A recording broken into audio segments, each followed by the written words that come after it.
Viva Culture, l'actualité des arts vue par l'association Maison de la Culture du Havre. Présentée par Isabelle. Viva Culture, l'émission de la culture dans toutes ses découvertes. Bonjour Josiane Pinson, je viens de voir Psychose et j'ai été absolument éblouie par ce que vous faites. En plus d'une heure et demie, vous explorez toute la psychanalyse et tout ce qui peut se passer en psychanalyse ou dans les familles. C'est extraordinaire. Vous pouvez en parler ? D'abord, merci beaucoup. La mise en scène est de Gilles Galliot. La mise en scène est de Gilles Galliot, qui est vraiment mon alter ego dans la deuxième aventure consécutive, puisque c'était déjà lui le metteur en scène de Psychose 2, et que là on parle de Psychose 3, qui est le dernier volet de ma trilogie. Comme vous l'avez constaté, on peut le voir sans avoir vu les deux autres, et on comprend tout quand même. Et vous êtes l'auteur. Je suis toujours l'auteur de mes spectacles, absolument. C'est mon 9e seul en scène. Et ça fait maintenant une petite vingtaine d'années que je me suis spécialisée, avec plein de guillemets, dans la psyché féminine. L'idée m'est venue parce que souvent j'entendais sur scène des hommes parler des femmes d'une façon que je trouvais un peu caricaturale, qui ne me séduisait pas.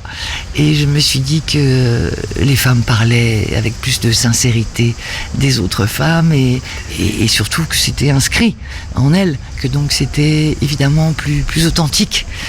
Donc voilà, je me suis lancée dans une première aventure qui s'appelait La quarantaine rugissante, évidemment, aux alentours de mes 40 ans, qui passait en revue ce milieu de vie où on se questionne sur qu'est-ce qu'on doit faire de soi, qu'est-ce qu'on a raté, qu'est-ce qu'on se fixe encore devant nous, etc. Puis ça a donné suite à cette trilogie de Psychose, donc je savais évidemment pas à l'époque que ça deviendrait une trilogie. J'ai écrit le premier, et puis le succès a été assez grand, puisque je l'ai joué plus de 500 fois. En effet. Voilà. Donc j'ai écrit le 2 et là je me suis dit que j'avais pas encore tout dit. Je voulais en découdre avec cette histoire parce que bien évidemment plus on avance en âge et plus on a des choses à dire et on les dit pas de la même façon. Et là j'avais très envie d'aborder un regard sur la vie du haut des 60 ans que j'ai maintenant, ce que je pouvais pas faire il y a 20 ans, bien évidemment. Voilà. Donc pour répondre à votre question, l'idée de départ, c'est que moi je suis une patiente de longue date. J'allais vous poser la question. Voilà.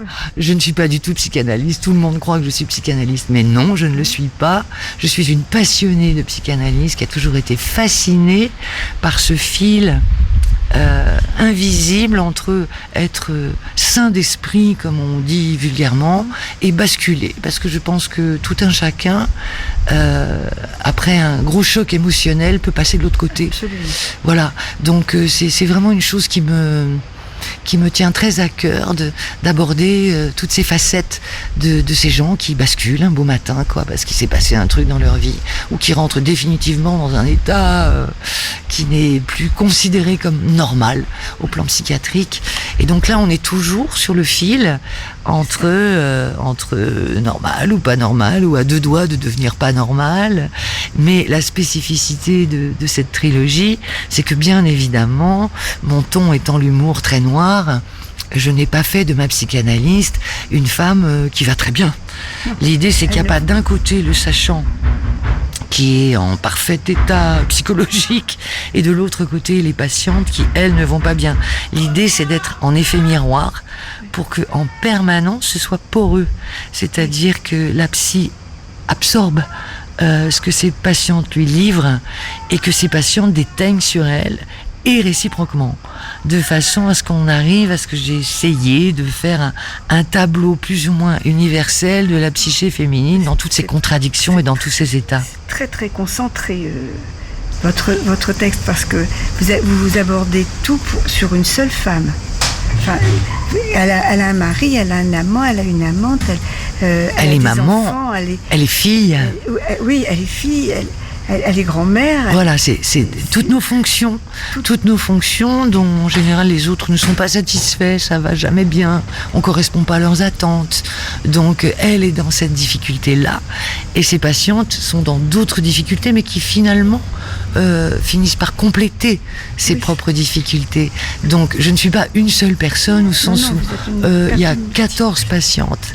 Et la psychanalyse, qui fait en fait 15 individus, mais 15 individus tout tout à fait complémentaires comme les pièces d'un puzzle. Et l'idée, c'est qu'on arrive avec toutes les pièces du puzzle à ce que chaque individu se reconnaisse, en tout cas, à un endroit ou un autre. Parce que bien évidemment, les jeunes gens qui ont 20 ans, et j'en ai dans la salle, et heureusement, parce que l'idée, c'est pas de faire des salles de sexagénaires exclusivement, mais sont morts de rire sur certains passages. Moi, j'ai ri, mais je me suis reconnue dans certains passages. Ah ben oui, mais dans des passages qui ressemblent à ma tranche d'âge à moi. Oui. Mais les très jeunes gens sont morts de rire quand la mère est attaquée, par exemple, ou la grand-mère est attaquée. Et c'est très marrant. Moi, j'aime beaucoup avoir un public intergénérationnel parce qu'en fait, les mamans qui viennent avec leurs filles ressortent avec un ressenti tout à fait différent. Parce qu'évidemment, à 20 ans, on vit pas la même chose qu'à 50, quoi. Et puis, on n'a pas le même parcours, on n'a pas le même ressenti. Donc, la chose qui me passionne dans cette trilogie, c'est qu'il n'y a pas deux représentations qui se ressemblent et il n'y a pas deux spectateurs qui le ressentent de la même façon. Parce que certains ont déjà perdu leurs parents, pour d'autres c'est de la littérature parce que ça paraît très lointain dans leur vie.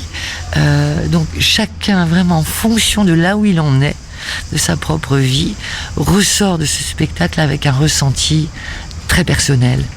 Et ça, c'est passionnant parce que je vous dis, je vis jamais la même chose 2 jours de suite. Oui. Jamais. Et on sentait quand vous avez des passages émouvants, les gens étaient vraiment recueillis, il y avait un silence. Et puis hop, vous repartiez, vous rebondissiez. Et là, on était morts de rire. Et c'est tellement vrai en même temps. C'est drôle et c'est vrai. Et c'est tragique en même temps par moments. Oui, mais parce que ça ressemble vraiment à la vie. Donc il y a des moments de grandes difficultés dans la vie, il y a des moments de grand désarroi, de gros chagrins inconsolables, et des moments très joyeux.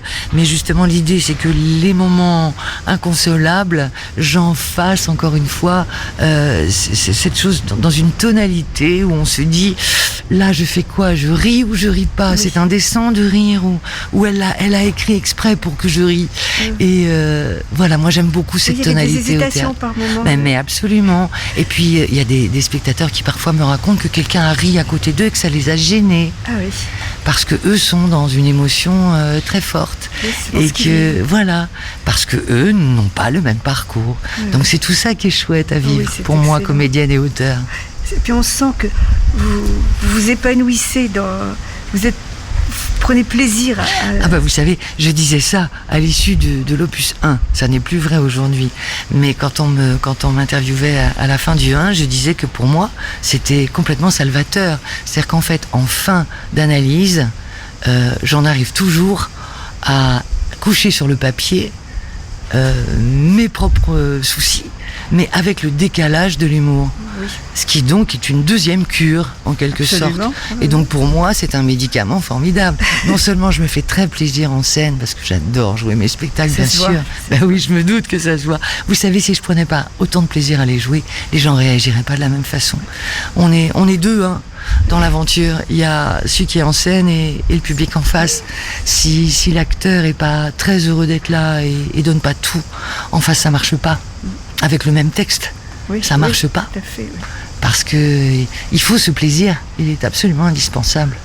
Et là, vous dites que donc vous êtes à la fin de votre trilogie. Vous avez déjà autre chose Alors, j'ai un projet extrêmement concret qui devrait se monter là, en 2020, qui est la version masculine de Psychose. J'ai écrit un Psychose lui, que j'ai écrit pour un ami comédien, et que je vais mettre en scène, voilà, en théorie au Lucernaire à Paris. Et comment on peut connaître vos projets? On va sur mon site, josianepinson.fr. Oui. Les dates de tournée sont inscrites régulièrement dès qu'elles sont officielles. Les reprises à Paris aussi, mes nouvelles créations, ce que je fais d'autres aussi, parce que par exemple j'ai tourné avec Costa Gavras il y a 3 mois, où j'incarne Christine Lagarde dans son prochain film. Je travaille aussi énormément vocalement, puisque je suis la voix française d'un certain nombre d'actrices américaines. Voilà. Lesquelles? Donc, Hélène Hunt, Annette Bening, des gens comme ça, et beaucoup d'autres. et de stars de théâtre anglaise aussi beaucoup. Donc il y a tout sur mon site, donc on peut suivre vraiment tout ce que je fais dessus. Voilà. Écoutez, je vous remercie. Vous C'est avez moi été qui vous vraiment remercie. charmante. Merci beaucoup. Puis, merci pour le spectacle que vous nous avez donné. C'était, je suis sortie, mais ça me faisait du bien. Bah, écoutez, c'est le but. C'est le but. J'espère que ça fait du bien à beaucoup de gens. Je vous souhaite une bonne journée. Merci beaucoup, vous aussi. Vous aussi.